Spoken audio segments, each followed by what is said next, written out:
and welcome to the live. And for those of you who are watching the recording of this live, hello, and welcome to the recording of the live. So, if you can see the title for this live, and if you didn't know, I will be going live with Tharyn Beyond the Veil momentarily. I'm so excited. So I have talked with Tharyn before on my podcast, the Oracle Parlor podcast, and it was just such a pleasure chatting with Tharyn, and we've stayed connected, and it's been a long time coming that we do this live together. So I have some questions already selected to chat with Tharyn about. Once we are getting into the midst of it, we will kind of answer those. And then if you have any questions for Tharyn or I during the live as we continue forward, definitely feel free to let us know. Drop them in the chat. We'll be trying to keep an eye on the chat as we go as well. So with all that being said, let's see about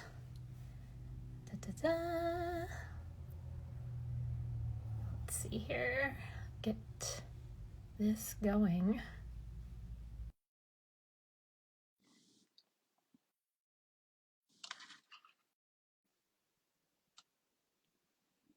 Awesome. So we'll get really into it momentarily. So if you do have a question that you weren't able to ask in advance, definitely feel free to drop them in the comments now. But yeah, so for anybody who doesn't know me, hi, I'm Fantasma Witch. I am a professional psychic witch. And when I say psychic witch, I mean I do tarot readings, pet communication, mediumship, a little bit of this, a little bit of that. Hey, Caitlin, thanks for joining. So yeah, we'll just be waiting for Tharyn to hop in, and then we'll get going. But yeah, so like I was saying, I'm a professional psychic witch, and I have been doing this work. Oh no, Tharyn was unable to join. Okay, hold on, let me do this again. I've been doing this work all my life, but I've been doing it professionally for like over 10 years now. Let's see, try this again. Da, da, da. Okay, let's see if that works now. We may be having some technical difficulties. It's not often I go live. I'm trying to do it more often. And this is, I think, only like the second time I've actually been the host of a live with a guest, or maybe like the third or fourth time. But point is, I don't do it often. So if we run into little bumps along the way, we'll have to excuse me. Let's see here. Just hoping this goes through. And maybe that will work. Yes, okay. Let's see. Maybe this will go through. Thank you, Caitlin. I appreciate it. Let's see if that worked.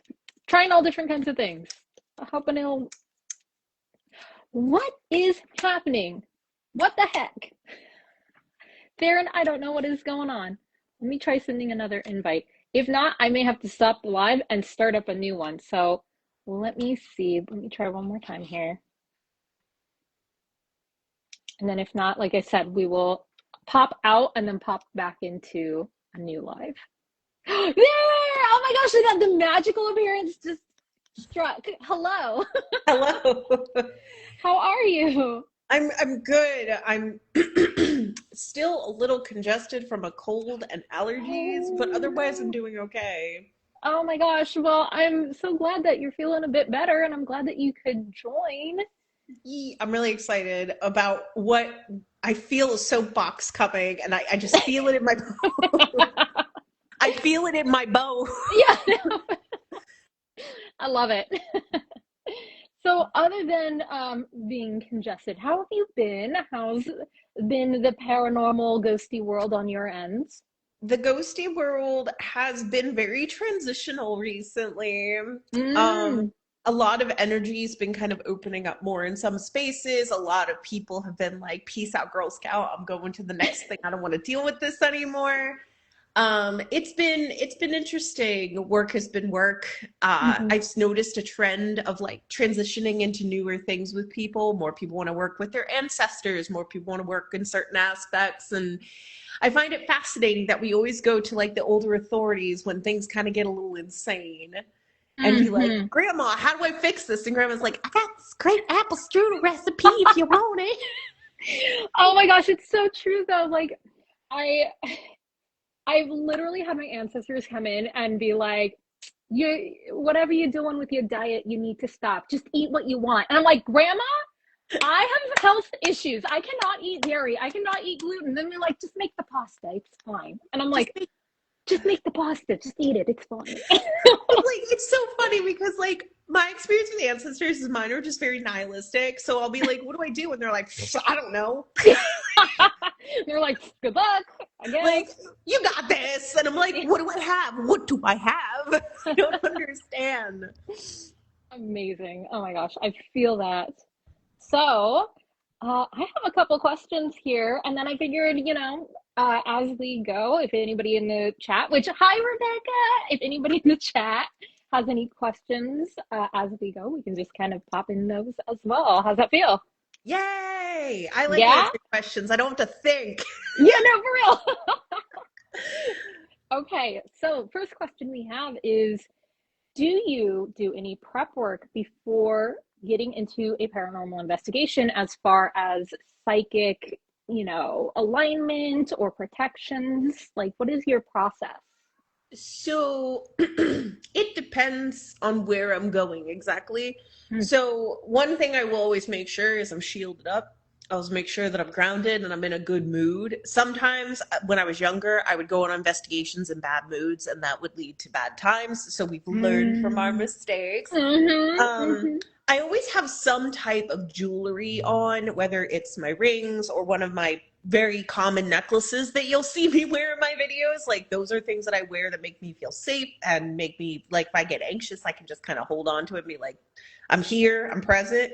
But actually, prep work, this is funny. I was talking about this at a live like forever ago. One of the things that I do is I will do a clairvoyant sweep in a space to figure out where everybody is and vibe them out first before I figure out where to step in from there and how to connect Oh, better. So I do like it's like a Doppler radar of clairvoyance to be like, okay, there's two guys yeah. in here, there's three people in there. Oh, that guy looks weird. All right, now I know. I love that. I love how you describe it as like a Doppler effect. I call it the Tharyn echolocation effect, where I'm just like, Mm. boop, and I'm like, there's an old man in the basement and he's pissed off. That's what I was expecting. I love that. Uh, that's such a great idea to kind of get into that mindset of being a little more prepared for what you'll be encountering. So you just don't go in and be like, okay, let's just see what happens. It gives you like a little more info, I feel like. Sometimes there's like with skill sets, you'll kind of lean on one more predominantly than others. Like some Mhm. people are really claircognizant, some people are really clairvoyant. So for me, I feel like you have to have a different, like a Rolodex of process to work through. Because some spirits don't communicate verbally, some don't communicate physically. Like you can't physically see them, but you know that they're there. So you have to be Mhm. prepared to like switch gears when it's like there's somebody here, but like I can't hold on, switch and be like, ah, there you are. What's up, my guy? And then they're like, what? You can see me?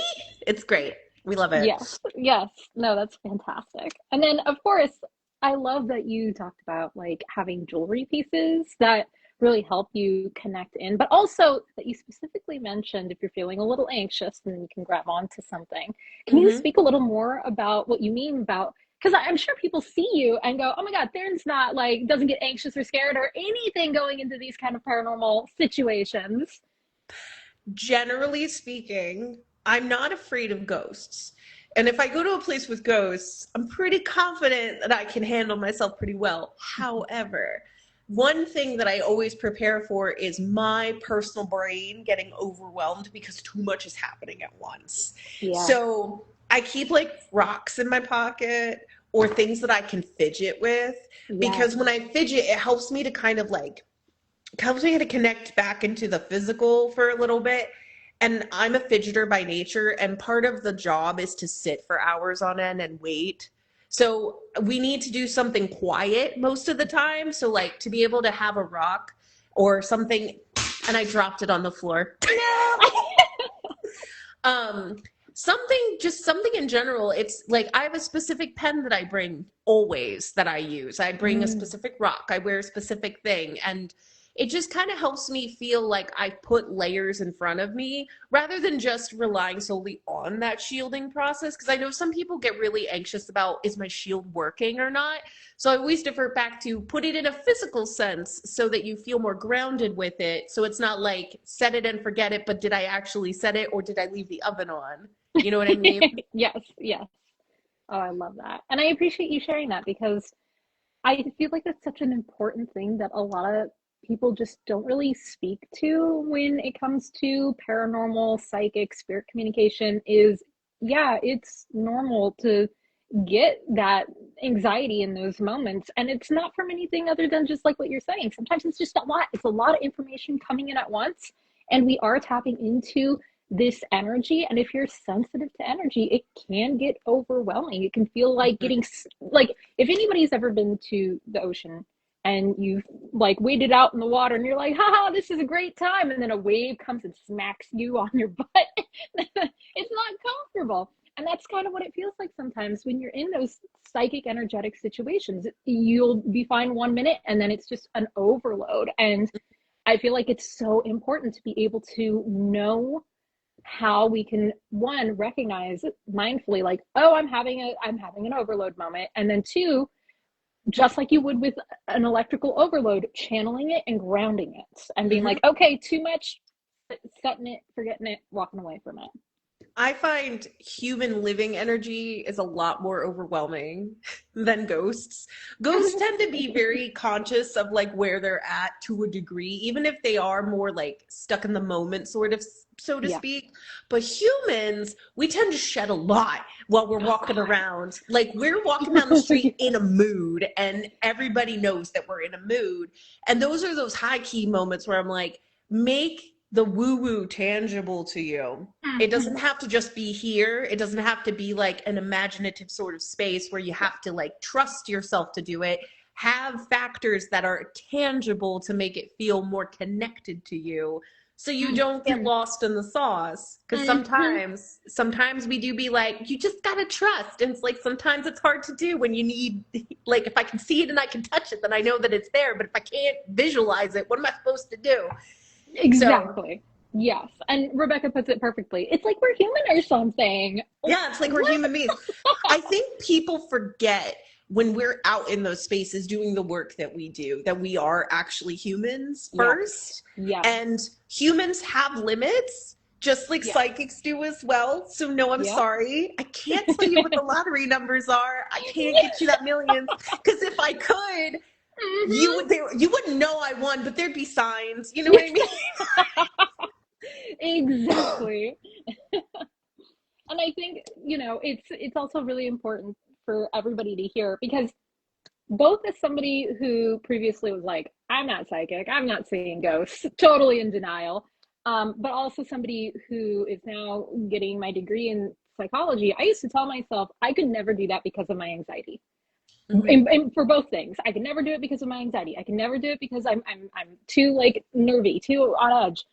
But when you get into this work, like talking to you and then me talking to other like therapists, you find out that everybody has things going on Mhm. and Mhm. anybody can do this work. One of my Reiki masters first taught me that. I had told my Reiki teacher, like, hey, I don't know if I can do this professionally because I have such bad anxiety. And my teacher went, oh, yeah, I have PTSD and anxiety, and I'm Mhm. here teaching. You can Mhm. do it. So I think it's definitely something that I feel like more people need to hear is everyone, everyone. has something going on. And if you ever meet like a teacher who tries to convince you that they're perfectly healed and there's nothing wrong with them and they're ascended master, I'm like, oh. I don't know if you've got the ability to notice that flag seems very red to me when Yeah. it's like, I'm too ascended for this, or that's very low vibrational. Girl, sir, madam, Please. person. The world in general is emotional and frustrating, and that's part of the experience. We learn to overcome those feelings, but we can still feel them and they not be like, oh, that's the gift. The gift is to learn to manage it and to work with it instead of against it. Exactly. As someone who used to work in animation and again is a nerd for therapy, if anybody here has seen Inside Out 2, spoiler, it's not about making anxiety the enemy. It's about learning how to work with your anxiety, because anxiety is just trying to keep you safe. So as long as you understand that and you're mindful of it, it no longer becomes something that you're battling. I've been doing a lot more work with explaining to people the aspects of where brain patterns sits. And it's not just like, oh, you just have to like trust everything of your thoughts. Like there's specificity to it that we have categorized with brain scans, and even psychologists, a lot of psychologists that I met are like, yeah, psychic ability is one of those things we can't really comprehend or explain properly, but we can understand where it comes from, but we don't know how that connection quite happens to make that happen. And I've met more psychologists who are like, oh yeah, mediums and psychics are real. I've seen it.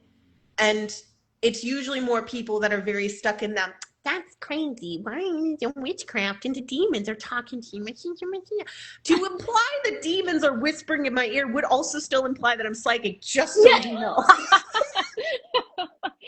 Facts. We'd have to comprehend the conversation. Yeah. That's such a good point. Oh my God, I love it.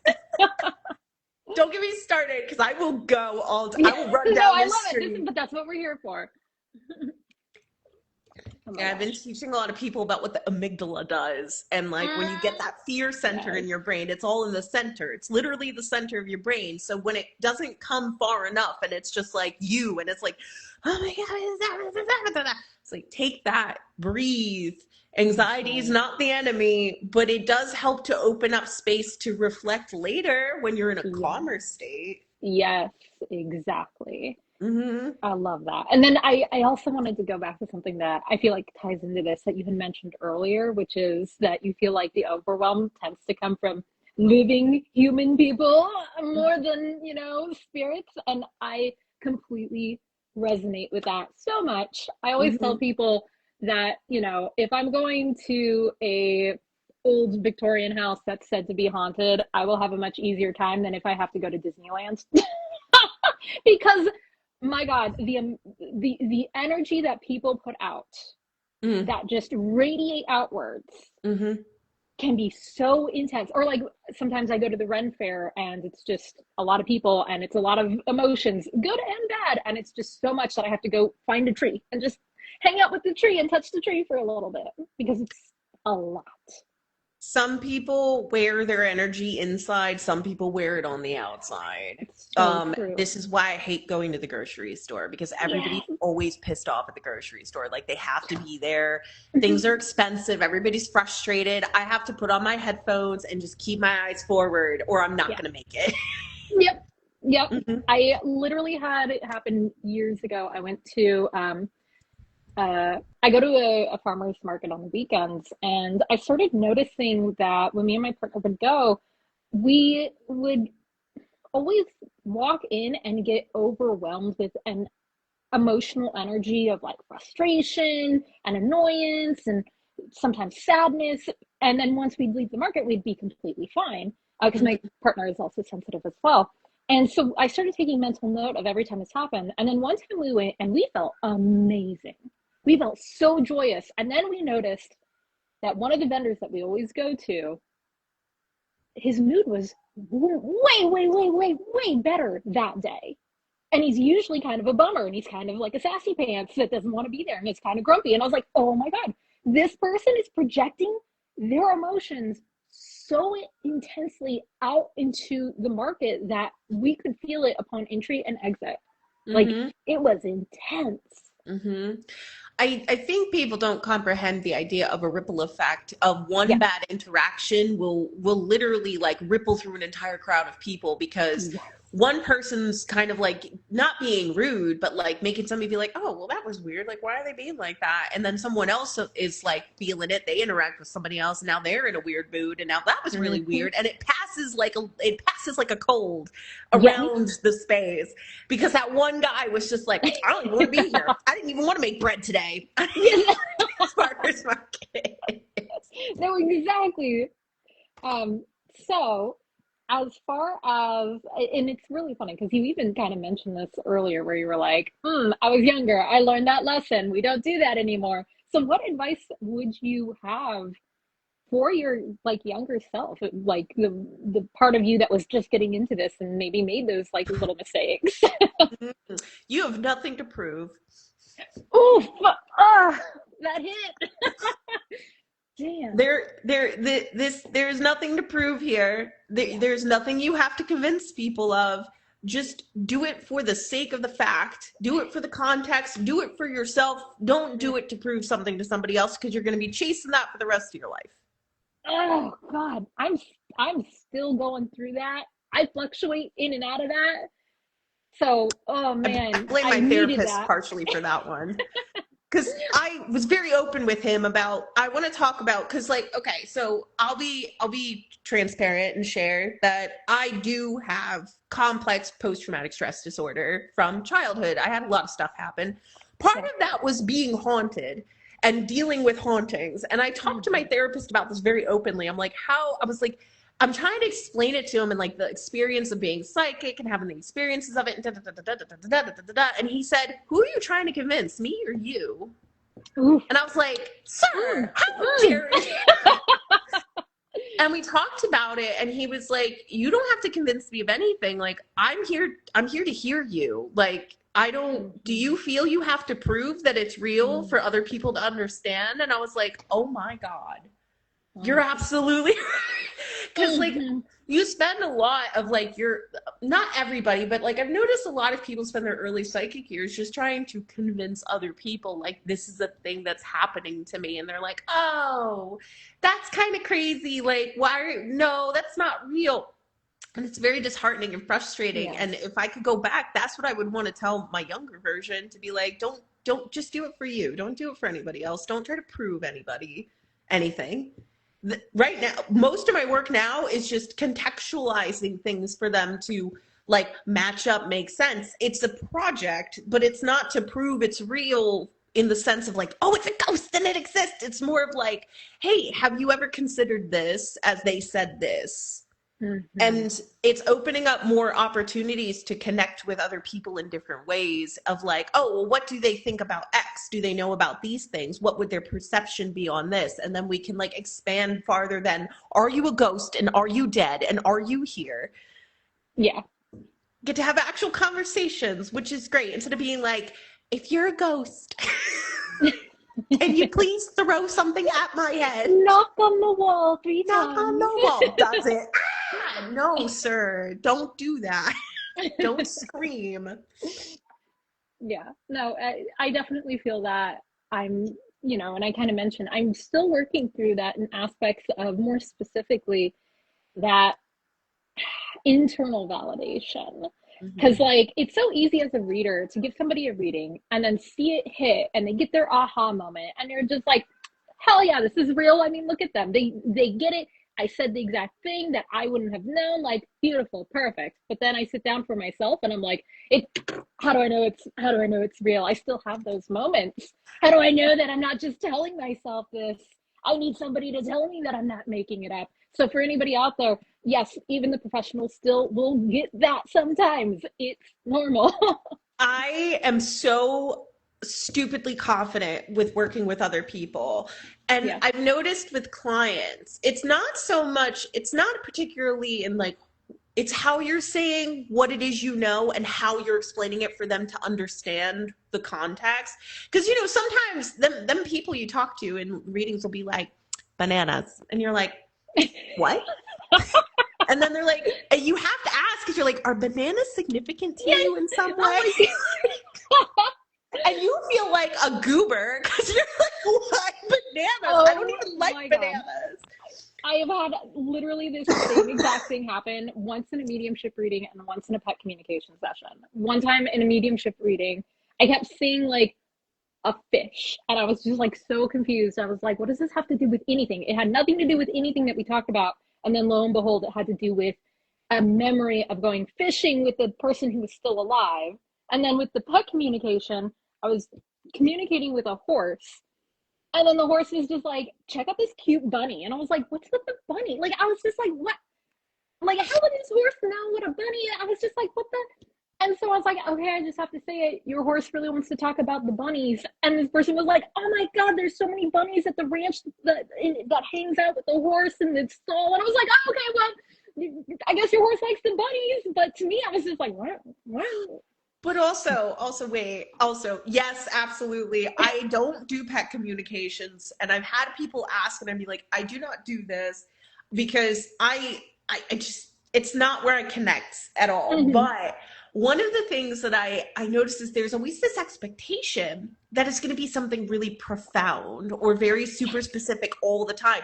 Yeah. And I've had more interactions with people coming in and being like, why are you being so dramatic? It's like, don't they have any advice? They were like, no, they really want to know what you're being. They said there's a lot of stuff going on that's being really dramatic about it. Like you were freaking out about it the other day. You were yelling at them about it. And they're like, that's what they want to talk about. And I'm like, sorry. I don't know what to tell you. Yes. Oh my gosh. Even just like the random insights day to day that I'm sure you also experience. It's just like, how is that helpful? Why did I need to know that? Thanks, I guess. And it's never like what you see in movies where it's like Billy is stuck in a well. No, it's, hey, that TV show you liked is about to get canceled, and then like you find out like a week later, like, oh yeah, I guess they announced it. Cool. I didn't need to know that, I guess. Sometimes the interaction in a reading with spirits in general can be either very profoundly like, these are things to think about, this is the guidance I offer, or just like, I don't like your boyfriend. Yes. I've gotten that for people where they're like, that person you're dating? Yeah, and you feel so, and please, for all you people out there that you got to understand how particularly awkward it is as the reader when the person you're communicating with on the other side is going ham about something. And sometimes they don't really filter their feelings or their thoughts on things. So you have to sit there and be like, oh my God, what do I say? Yes. And then you just kind of have to translate it, and they'll be like, well, usually I would explain it as, from the words and the inflections I'm feeling, they really don't like this person in your life. Mm-hmm, mm-hmm. I've absolutely had that happen before, and I'm like, how do I find the kindest way to put this? Because what they are bringing in is not very kind. I'm also very full stop. We'll say to a client, and be like, okay, I need to understand, how directly blunt do you want me to be about what's being communicated right now? And they're usually, they're really in it. They're like, oh, whatever they're saying, just tell me flat out. And then I'll be like, okay. Boom, boom, boom, boom, boom. And they're like, I'm really shocked they said that to you in that manner. And I'm like, I don't know what to tell you. Yep. It's not like an invocation of the energy to read it for yourself. You like in real time are like, here's your grandparent, and they have thoughts, and they're coming in a filter in real time. Yep. So it's not like a pre-recorded message where it's like, hi honey, I hope you're good. It's like, you made my apple strudel last week and you did a terrible job. You did not put the sugar in I'm so disappointed. I love the real. That makes it real for me. That's what makes it real, is when it's like really mundane human things where it's like, it's like talking about cats or being like, I don't really like that rug that you got. That's when it's more real for me. This is like when I do pet communication sessions, I have to tell people like, hey, they're going to bring up what they want to bring up. I don't know what they're going to want to talk about at first. And sometimes it's as simple as like, I liked the other wet food more. And it's like, all right, I guess they just want to complain about the food consistency now. it's not like these like grand, like you're saying, these grand aha moments. It's just like, oh, okay, I guess. Call me psychic, but that sounds like something a cat said. I knew it. Yep. I've literally had a cat complain about the consistency of food, and also that I had one cat just so like, the dog is drinking from my water. It's gross. And I was just like, you gotta get your cat like a fountain that the dog can't touch. And the person was like, why? And I was like, look, your cat's like really not happy about it, and they're like very particular. Cats are though. Like, they are. I have tried to communicate with a cat once or twice, and it was attitude the whole time. It's just like, hey, so your person wants to know how you're feeling. They're like, they keep waking me up in the middle of the afternoon when I'm resting, and I don't appreciate it. I'm like, where are you resting? And they're resting like in a specific spot. I'm like, so your cat's mad that you keep waking them up. They're just like, she's laying in the middle of the floor. I love cats. Cats are great. I love cats. I have 4 of them, so you know. Oh, they got you. They did. I adopted one, and then the other 3 just kept showing up. So I can't help it. Cats are psychic, though. I feel out of all the animals in the world, cats are the most psychic. They can communicate with you just by looking at you the right way. Like, and you know what the problem is. And we talk to them, and dogs too. But like, I've noticed dogs are a little more like, okay, what's good? But cats are like, mother, the food. I do not care for it. And you're like, oh, you don't like your food? Like, we know. Yes. I always tell people in sessions, you're more psychic and in tune with your pet than you realize. Like, almost everybody communicates with their animal. They just need me to like validate that in the session. And I'm like, well, see, like by the end of the session, I'm like, well, see, you already knew this. You didn't need me. My favorite thing is being like, hey, so you know you're psychic, right? Yes. That's what you've been doing the whole time. The whole time. Yeah. And then they're like, I'm not psychic. This just happens every single time. I've literally had consultations like that where I'm like, I'm just going to reflect exactly what you said back to me. You tell me that you're not psychic, because if I, as the professional, said to you that I XYZ, would you think I'm psychic? Well, yeah. Is it because I seem authoritative about it? That's why you see it as like, oh, well, obviously. But for you, you dismiss it? Is that why you're doing that? Can we accept this for ourselves? I love how I haven't dropped my pen yet. I was like, I have pens. I'm in it. But yeah, I also really appreciate pointing out something that I feel like I always have to remind people, which is that spirits, even our loved ones, they're still gonna have opinions. They're still gonna have thoughts and opinions. It's not like they pass and then all of a sudden they're like enlightened and perfectly healed and there's nothing wrong and XYZ. No, like they're still gonna come in and, like what you were saying, have their opinions about who you're dating and what's going on and how this is working and how you're not doing that. Like, it happens all the time. Absolutely. I think, I don't know if this is going to be controversial, but I'm going to say it anyway. Let's go. I find that there is a bias for what the afterlife should be, because it helps bring peace to us who are still alive of what to expect. But when we subvert that expectation with, the more candid type of reading where it's like, oh, they have opinions and what do they care about human things? Well, because they're still involved. Yes. Yeah. They're not, a lot of time they're transitioning to a point of being all knowing of everything. More often than not, they're still invested in the other people in their life, and they're not to that like guiding ship degree of like, I see the future, I know what's going to come, I'm going to warn you about things. But I think like the idea of things being peaceful, and that's the only direction after like death is peace, I think it kind of does a disservice to the process it takes to release what we hold so heavily when we're alive, to make it feel easier of a process to go through.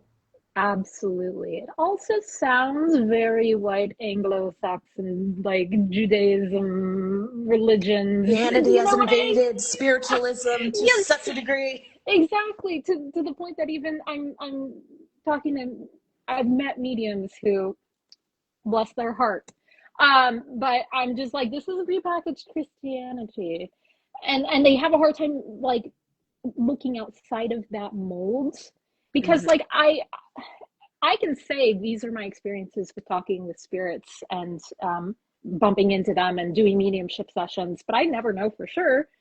And, you know, sometimes I run into spirits who have progressed, but still have opinions. And then sometimes I run into spirits who have not progressed at all and they're very stuck in their ways. And this is why, like, as a therapist, I love, as a therapist in training, there's this in between gray area when it comes to how we think of a living conscious mind and a conscious entity that has shifted into a non-physical form.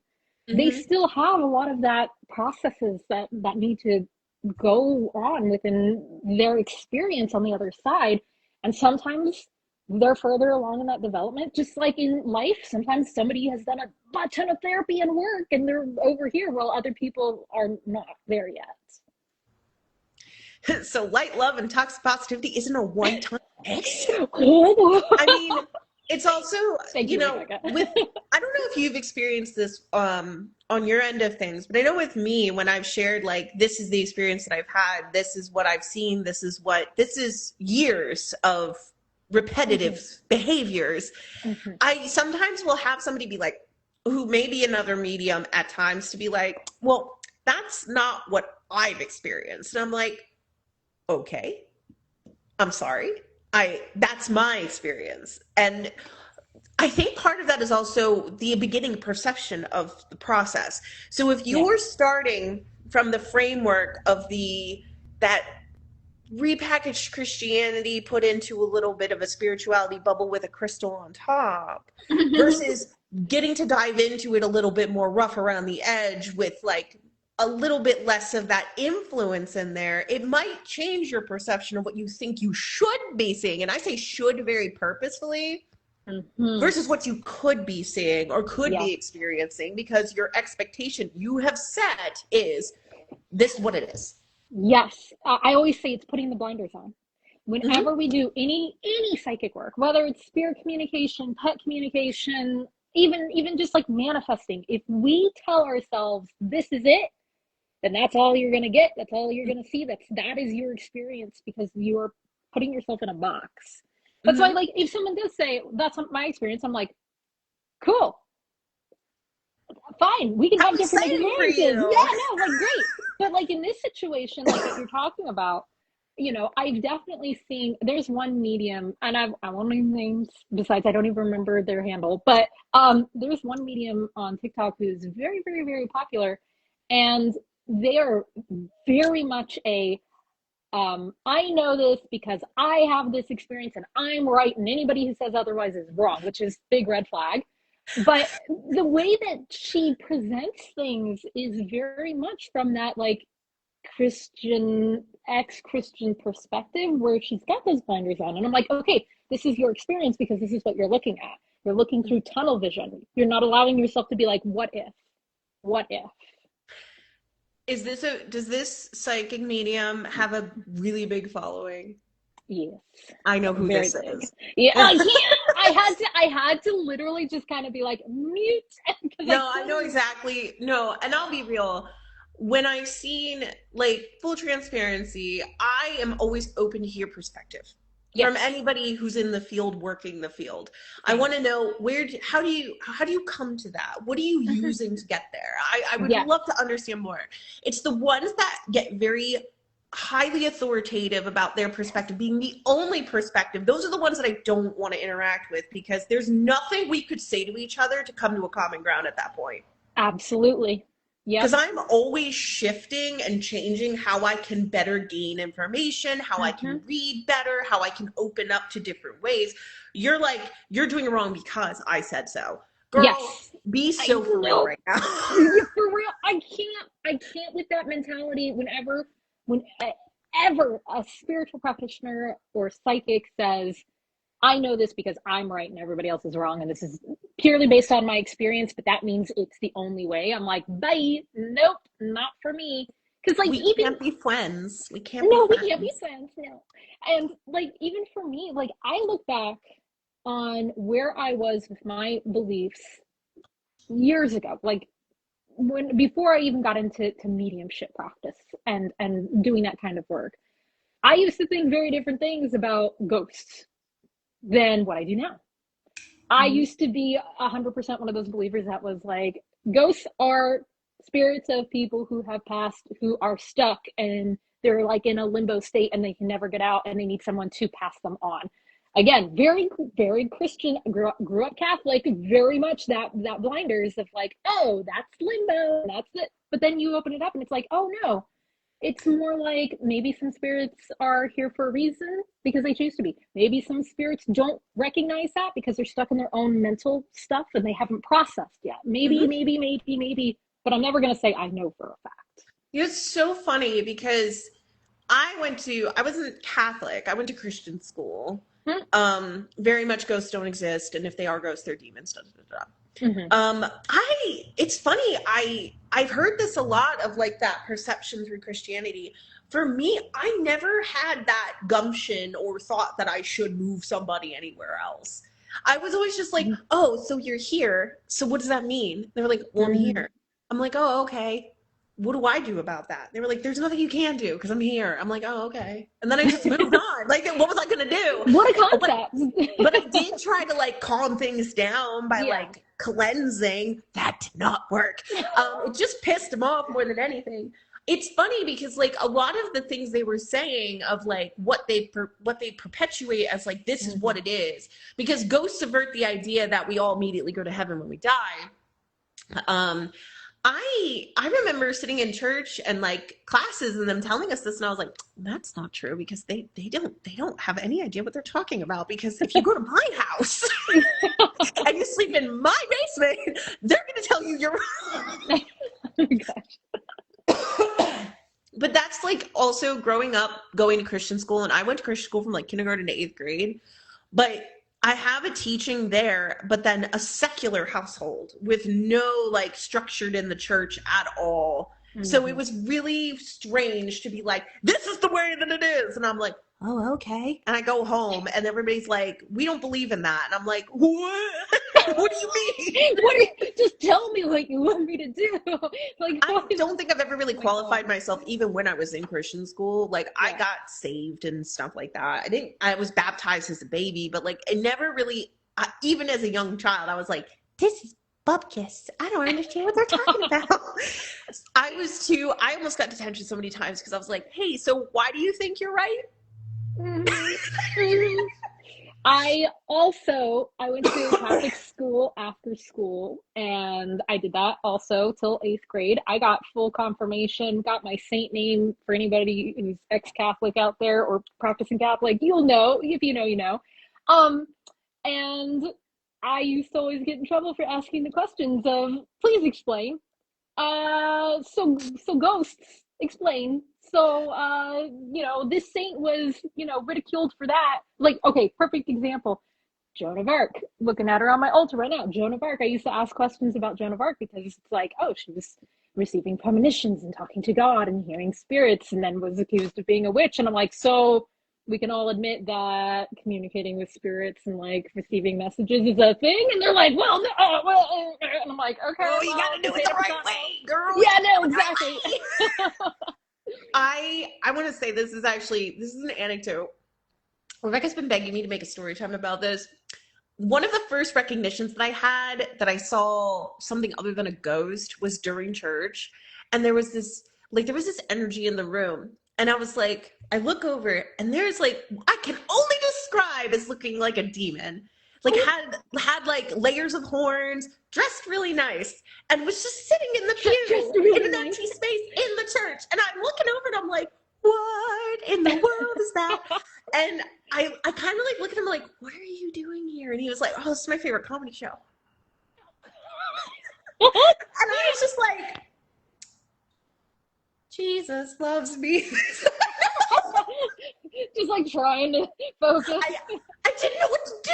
Oh my I was reading gosh. my hands and I'm just like, But also, two of the chapels that I went to as a kid were haunted, and I would see the ghosts all the time in there, just being like, "I hate this place. I can't believe I'm stuck here." And I saw full-bodied apparitions in one of my schools, like on multiple occasions, and I was like, I remember asking my teacher, I was like, "Hey, did somebody die in this building?" She's like, "You're in second grade. Why are you asking me that?" I'm like, because I just saw something strange and I don't understand. We used to have this thing. Pennies used to fall out of the ceiling for no reason. We were getting ready for gym and you just hear ting, ting, as pennies are falling out of the ceiling. Nobody can figure out why. They never went up to check why. They were like, "Oh, somebody must have put them up there." Who would do that? Like, okay, weird things happened in that building all the time, and they were like, "The spirit is here." I was like, "No, shoot, really?" Amazing. Oh my gosh. Well, I can't wait to check out that video. Like, please. I'll make it. I love it. I love it. I'll make it later. That's amazing. I gotta dress up for that. I gotta go full tilt. I gotta like put on the whole regalies for that. Yes, please. So, I'm trying to think if there's any other questions that I had. There was one where I feel like we kind of went over this. Like, what advice do you have for those who are highly sensitive to spirits and energy? Which I feel like kind of went hand in hand with what we were talking about earlier with, you know, wearing the jewelry, doing your shielding, things of that nature. I would repeat, don't do it to prove something to somebody else. Mm-hmm. Take the time to do it for you. Mm-hmm. And don't discount anything in the beginning when you're first like growing into it. Take everything and write it all down. Have a record. Records help you feel more confident. Don't push yourself to prove a point. Don't go to a place that you know is like, you know, a little extra just to prove you can read it. And just because you're having a bad feeling does not mean that it's necessarily a demon or a bad energy. Have a good roster of at least like a couple of different skills to work off of to check different points of context. And I know this is a big ask because I say this a lot, but it's kind of like, it's one of those things like it's easier to say than do sometimes. Whether you can really think it to yourself and believe it full-heartedly, walk in confident. Oh, mentally yes, confident. Confidence is such a big thing. Yes. Believe it here until you believe it here. Yep. I think that would have been, you know, earlier we were talking about advice we would have given our younger selves. Mine would be confidence. Don't be afraid, be confident, be curious. Because feeding into that fear is only going to make it worse. And yeah, I'm going to be honest. I'm not going to be one of those love and light girlies that tells you, "Oh, spirits are perfect spirits that have..." No, you're going to get spirits who are tricksters, who will sense your fear and then they will like be like, "Oh, this is funny. Let's feed into the fear." It will happen. And so being able to walk in with confidence and be like, I know that I can protect myself. I know I'm protected by my shields, by my magic, by my ancestors, by whatever brings you confidence, whatever you put your faith into. And I'm not talking about spiritual faith. I mean, whatever makes you feel like you can believe that statement of, I'm protected, I'm confident in this space, I'm not afraid of these things, is the thing that you bring in with you. I feel like that is so important. And I wish I had known that when I was younger. You have to be your biggest advocate in those different avenues, which is easier said than done because a lot of people have the experience that they need to defer to somebody else for that confidence. And I speak to that as somebody who definitely let the words of other people dictate who I should be or how I should conceptualize processes and things like that. I've worked really hard to figure out who is speaking to me and why do I have this and what is it doing to help me right now. Absolutely. Also, if I was honestly younger days, I met so many would-be psychics, so many other people who were like, I'm psychic too. It wasn't really to corroborate experience. It wasn't to build each other up. It was just to be like, and I'm better than you because. I would give the reference of like remind yourself that not everybody has your best interest at heart. So protect yourself from getting involved with people that may actually do you harm or disservice later in the experience. Like, people, I hear so many horror stories about people with mentors and things like that, of like their like how they're very specific, like, oh, you can only do this because that's what you do, and stuff like that, and limiting people. I hate that. I hate that. It hurts my feelings, and I wasn't even there. Speaking as someone who had a mentor that was a good mentor for a while, but ended up not handling things very properly, absolutely, yes, make sure you're checking in with who you're learning from, and always, always, always ask questions of yourself, of like, does this person still resonate with me? Do I feel safe? Do I feel like they're actually supporting me to try different and do different? I already mentioned my Reiki master teacher, who helped me to process and understand that people with trauma and anxiety like myself can do this kind of work. They were also one of those people that were, I reached out to them back when there was a time where I started noticing that I was communicating with animals a lot, and it was brand new to me, and it was a little overwhelming. And then I started getting, out of nowhere, completely unprovoked, people asking me, hey, do you offer this? Nobody had known that I was having these experiences. And I knew that my teacher offered it. So I turned to my teacher and I told them, hey, somebody wants a reading from me. And while I can do it, I've never offered it. Do you want to help them? And this is what, big green flag. They didn't turn around and say, oh yeah, you should just pass these people to me whenever you get them. Like, don't take them. They said, well, why can't you start dabbling in seeing about offering at a lower rate? Why can't you? What's holding you back from saying yes and being able to put yourself out there in a different way? That is the kind of mentor you want. Someone who isn't going to try to sit and squash you down and say, well, no, actually, but be like, hey, what if? As somebody who offers mentorship and works with a lot of different people, emergency. I really like to challenge the people I work with to challenge their own perception of themselves in the process of opening into new avenues. It's like, you can do this. Where does that root sit that you feel you can't do that? And like, dig. I will start digging the garden so we can cultivate it. But I definitely like to challenge people to think outside of the box. Or, working with somebody to be like, hey, let's see where we can hone in the skill you already have, to be like, no, you're doing it wrong. No, it's like, okay, I see where you're coming from here. How do we expand it farther, and like guide through it, rather than be like, so this is what you do. Yes. This is what you're going to do. Because there is no one size fits all in this at all. And even my one friend, my really good friend, who's, she's a therapist, she had said a lot of people want to put spirituality in a box, but it doesn't fit in a box.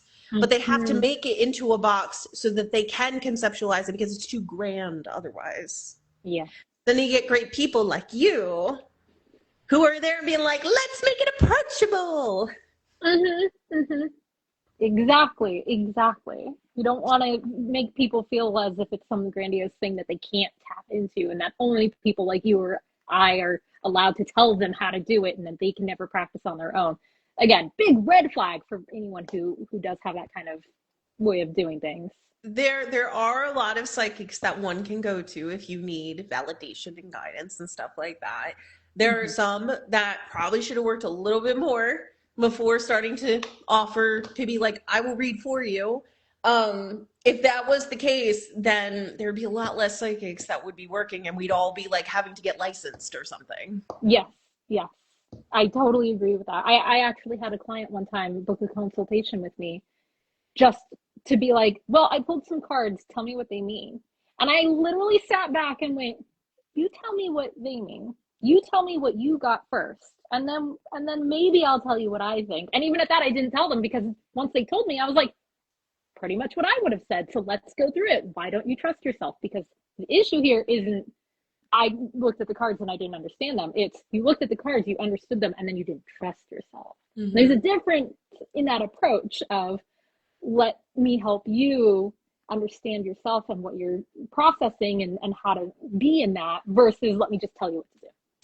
Let me just give you this straight shot answer. It's teaching them how to do it rather than telling them like this is the answer. Being a reader is not just about fixing the problem or just telling you what you need to hear. At times it's problem solving. It's being like, okay, I see where we think this might be spiritually related, but like, let's look at some context here as to outside of that space. Like, there are so many different avenues of things that we have to think about in the middle of a session with somebody, depending on how things come up or what we're looking for, what we're trying to verify and like figure out. And sometimes it comes easy, sometimes it doesn't. Sometimes we have to kind of like move around it to get back to it. And it's like a reading is like a journey. I always tell clients, I'm like, you may come in here with an expectation of what you wanted to hear, but I bet you're going to leave with what you needed to hear when you're done. That is literally the opening to any of my tarot readings. If someone has never gotten a reading with me before, I always tell them, you know, you may not get the advice that you want to hear, but you may get the advice that you need to hear. And there's a difference between the two. Rebecca, I want a signier sign. I want a signier sign. Oh. I literally, this is a point of fact for me with people and signs. Okay, I have a boundary. When people are like, what are the signs they're sending me? I was like, what do you think the signs are? And they'll look at me like, you're supposed to tell me. I'm like, no. You have an idea in your mind of what those signs are. I can't predict what you picked. So why don't we share with me what you think the signs are, and I will verify with them with yes and no if those are the signs. And like, that really throws people off because they're like, no, you're supposed to tell me what the signs are. What do you assign a sign as? Exactly. Oh my gosh, this is like, I'm literally like writing a whole manuscript about this exact thing of how to sit with yourself and know that we have an entire library within ourselves, and that the other and that spirit will pick from that internal library and then present it back to us. And it's our job to be like, oh, this is what I think this means because that's my inherited beliefs, my, you know, perception of the world, my lived experience, my XYZ, whatever that may be. And that's how we understand our dreams, the symbols, the signs. And then once you do it yourself, you can be like, okay, let me see what other, like the collective thinks. What is the archetype? Okay, that's what the collective sees this archetype to be, but what do I personally view this archetype to be? Because I always say this whenever I'm teaching them like the basic foundations.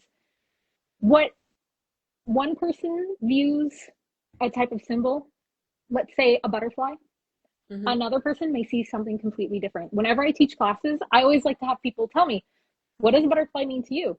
I will get like 20 different answers. And then maybe there's a little bit of similarity, but usually like we'll have one person who's like, it reminds me of ancestors. Another person may say transformation. Another person may say, I have a fear of butterflies. So I think that, you know, fear. So like, it's going to be different. That is exactly what I say to students as well.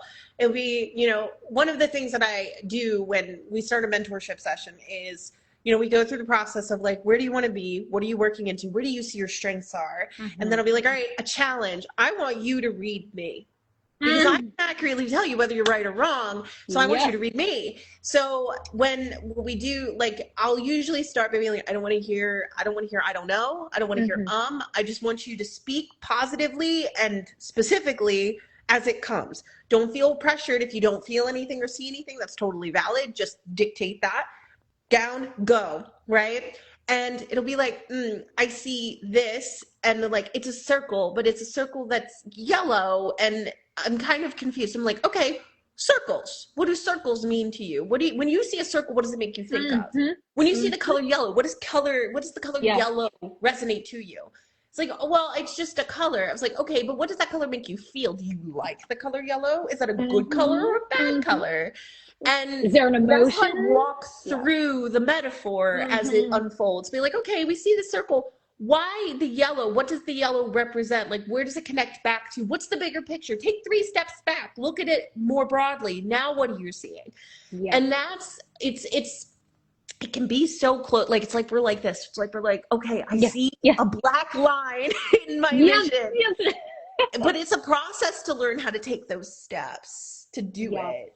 But It, I love that you're just like, what does that mean to you? Because there is no one size fits all. Because like when I think of butterflies, I think of, actually, if I'm being honest, when I see butterflies, to me, they are now a sign that there's the energy of a soul somewhere nearby, because every time I see butterflies, they lead me to a cemetery. So I've now I associated love it. butterflies as a guide to the where the souls are. That's And awesome. moths are the energy of somebody coming by to say, hello, yes, I am here. Though I don't always know who it is, but oftentimes I get huge moths that land on my windows and are just like, hello, yes, I like lamps. Will you Amazing. Oh my gosh, I love that so much. And with this whole conversation, a lot of this, like what we're talking about, is like, what does the color yellow mean? What does a circle mean? What does a butterfly mean? A lot of this also comes from like my background in animation as a visual storyteller, because like my job was, how can you tell an entire story in one pose, one image, one piece of clothing that immediately will read to the audience, even if it's different for every person, the general idea still comes through as, oh, I can understand what's being said here. Because if you see somebody standing a specific way, you can read the emotion based off of how they're putting themselves out there. And this is the same kind of idea. Everybody has a different association with these things. So like I was, you were saying yellow, and I was like, yeah, like what emotion comes up? Because colors hold emotions differently for different people. Some people see the color blue as sad, like if we're talking about Inside Out, right? Some people see blue as sad, but for other people, they see calm. It's gonna be different. Blue is actually what is my favorite color. Not black. Everybody assumes it's black. It's blue. But it's a certain hue of blue. Like that dark hue of like the bright early morning, or the very tip of night when the sky starts to shift dark. Those are the comforting colors for me. Yes. So I always find it fascinating, because like darker colors, darker, moodier colors always felt very calm for me. So when other people are like, oh, dark colors, that's bad, that's evil, and I'm like, what does that mean for me? I love that. Oh my goodness. Well, we're already at 1 o'clock. Oh my gosh. Time flies when we're having fun, I feel I like. know. It just, where did it go? I always have fun talking to you, because like you and I so have these like moments of just like, oh, yes. It just like clicks, and it's like, thank you. Because it's such a sea out there these days of it's a competition of who can get the most bookings and who can be the best psychic, and we're missing the community aspect of that a lot. Exactly. We don't have to fully 100% agree on every aspect of process to be respectful and like each other as people. Exactly. I will say, I do leave room for some people that be doing weird stuff. I will say there is room there for people who be a certain type of way, but we've lost a lot of the community aspect, and like we've lost a lot of like the respect that we had through history of being like, oh, that's the seer. Like we go to honor the seer. Like, oh, that is the healer. We honor the healer by taking care of them, so they take care of the village. We don't have that anymore. We have this crazy chick on the internet is talking about ghosts again. I know. Yeah, no, it's so frustrating, especially because like on with my family lineage, in Mexico, you would have like these folk healers and practitioners who would commune with spirits and do healing work, and they were highly respected. They were highly like they were sought after and respected, and people were grateful for them, and it wasn't like this weird thing. Now, of course, you go to different parts of Mexico and there's different feelings around them, but the point is, like, we can see that transition and that shift, like what you're talking about, and their community isn't so much there anymore. So I feel like it's important to have these kind of conversations, do these kind of lives, do these hangouts, where we can just, one, be ourselves, and two, have other people, like the wonderful people who are here in this live, sit in and be like, oh my gosh, that resonates. Oh my gosh, this is fun. And I can laugh, but I can also learn. It doesn't cost anything to be respectful, even if you don't Mm-hmm. believe. If you just like, Mm-hmm. I don't know about this, that's fine. That's your opinion. You Yeah. don't need to comment about how you think I'm crazy in my comment section. You don't need to tell me that I'm wrong Yeah. because somehow you know better than I do. Whatever, fine. It doesn't cost anything to just be respectful. And also, Christianity ruined everything. I'm just gonna say.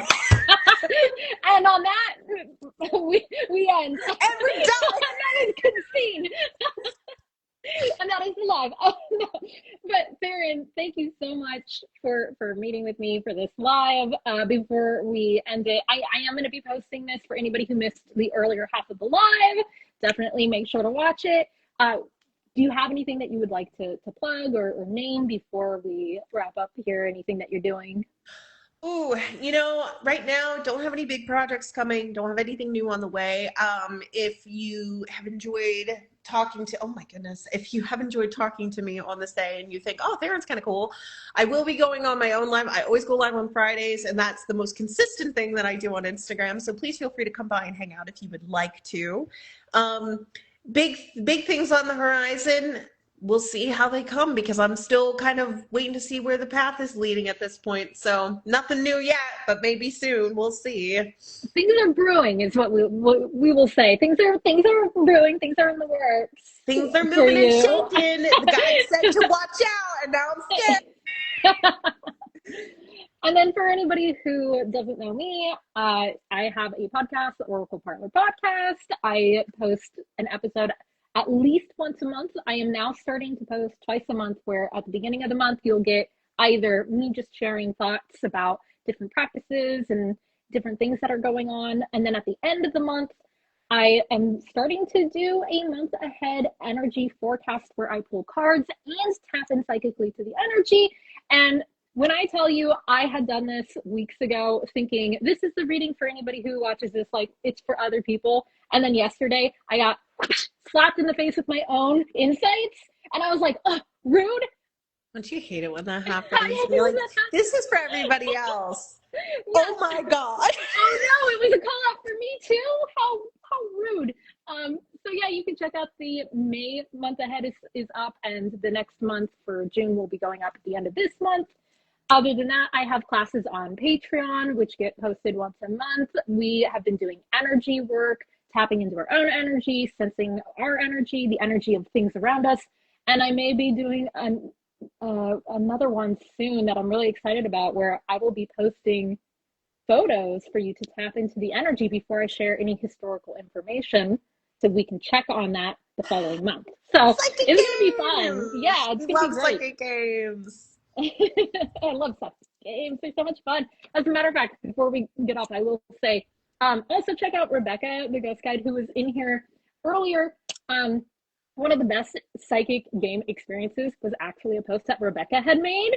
And Rebecca actually posted a new one like earlier today that I also got to participate in while watching it, and was struck of like, oh, hey, I got it right. Have fun. Okay, cool. So definitely check that out too. So I may be biased, but I love Rebecca the ghost guide. Just a little biased, just a little.